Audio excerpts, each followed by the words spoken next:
Let me talk about combining exchanges. As an example, sometimes you have a situation where you're selling property just to keep the numbers even. Let's say you're selling a $5 million apartment complex and you set up a regular 1031 exchange and you find your new property. So the new replacement property has been identified, but let's say it's a $10 million purchase. So you've sold for 5, you're buying for 10. And then you think, well, geez, I'm trading up by 5 million. So for selling for 5, buying for 10, I'd kind of like to sell a second property to help pay for the $10 million acquisition. But you don't have time to list and sell that second property and close in time to cover the purchase. So we can actually combine these 1031 exchanges.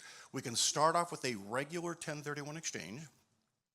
We sell first, we open the regular exchange, we identify 50% of the new property, so an unidentified 50% interest in the new property, and that wraps up the first irregular 1031 exchange.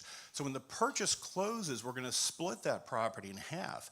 We're going to allocate half of that to the regular exchange. Also at the closing, we're going to start a brand new reverse 1031 exchange. So half of the property is going to be acquired by us and parked as part of a reverse 1031 exchange. That starts another 45-day window to identify the second sale, and it starts another 180-day period to close on that second 1031 exchange sale.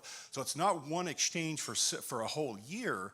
It's really a regular forward exchange going into a regular reverse 1031 exchange. So there's all sorts of ways we can combine these types of transactions in order to solve all sorts of problems with that.